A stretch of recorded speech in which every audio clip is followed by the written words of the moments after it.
만약 성경 본문이 이렇게 기록되었다면 어떨까요?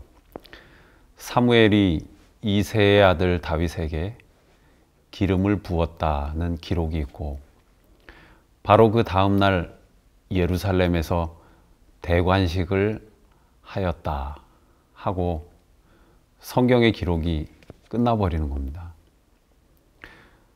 그랬다면 아마 인스턴트 시대를 사는 현대인에게 아주 간단하고 좋은 이야기가 되지 않겠습니까? 고속 성장의 신화를 선호하는 우리에게 딱 알맞은 것은 1년생 풀일 겁니다. 그렇지만 큰 나무일수록 천천히 자라는 것이겠죠. 다윗 왕국이 사울보다 훨씬 오래 갈 수 있었던 이유는 다윗을 성숙하게 만들었던 시간의 힘이었습니다. 창세기를 보면 첫날 빛을 만들고 둘째 날 궁창을 만드십니다. 천지 창조를 하루에 끝내실 수도 있는 전능하신 하나님이 이상하게도 공을 들여서 천천히 하나씩 무언가를 만들고 계시는 모습을 보게 되는 거죠. 드디어 여섯째 날 땅을 다스릴 존재인 사람을 만드십니다. 왕 같은 제사장은 하늘에서 뚝 떨어지는 것이 아닙니다. 토기장이 하나님의 손에서 빚어지는 것이죠. 남부러울 것 없이 살던 흠없는 자 욥의 인생 철학을 들으면서 완전의 의미를 곱씹어 보게 됩니다. 그는 심지어 하나님으로부터 완전하다고 평가를 받던 사람이었습니다만 자신을 결코 완전하다고 생각하지 않았습니다. 욥은 하나님의 인정을 받았음에도 불구하고 인생이 어찌 하나님 앞에 의로우랴 라고 말하는 겸손한 사람이었습니다. 또한 그는 과거의 신앙에 갇혀 있지 않고 끊임없이 배우며 성장하는 사람이었습니다. 그래서 그는 나중에 자신에게 닥친 고난의 의미를 이렇게 간증합니다. 내가 주께 대하여 귀로 듣기만 하였사더니 이제는 눈으로 주를 배움나이다. 어쩌면 욥의 신앙은 부모에게 잘 물려받은 삼육 출신의 모범적인 모태 신앙이었는지도 모릅니다.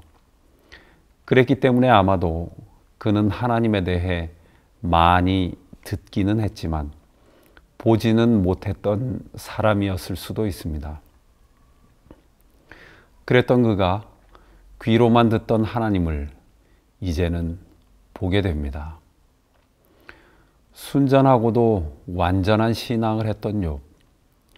그 당시 모든 신앙인의 롤모델이었던 그에게도 여전히 신앙의 성장과 성숙이 필요했습니다. 그것은 듣는 신앙에서 보는 신앙으로의 성장이죠. 성경은 들은 사람들의 기록이 아닙니다. 본 사람들의 기록이겠죠.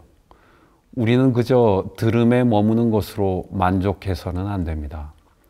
보는 신앙으로 한 단계 더 올라가야만 합니다.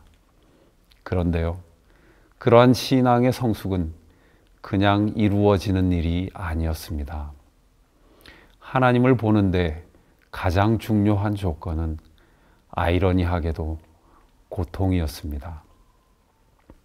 성장통이라 부를 수 있겠죠. 성경의 많은 인물들이 이런 성장통을 겪으면서 비로소 하나님을 보게 됩니다. 하갈이 아브라함의 집에서 편하게 지낼 때는 보지 못했습니다. 그저 듣기만 했었죠. 그런데 사례의 학대로 자신의 집에서 쫓겨난 후에 비로소 브엘라 헤로이의 하나님을 보게 됩니다. 야곱은 야복 강가에서 자신의 존재가 위태로움을 깨닫고 하나님께 매달릴 때 비로소 브니엘의 하나님을 대면하여 보게 됩니다.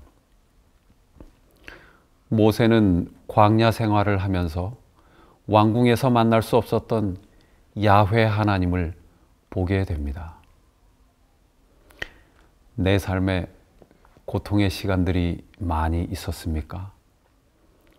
우리는 그러한 고통을 통해 욥처럼 하나님을 보게 될 것입니다. 역설적이게도 신앙적인 환경이 가장 좋았던 왕궁의 사울은 가장 열악한 환경 속에서 자신의 신앙을 처절하게 이어갔던 광야의 다윗처럼 진실하게 하나님을 만나는 경험이 거의 없었습니다.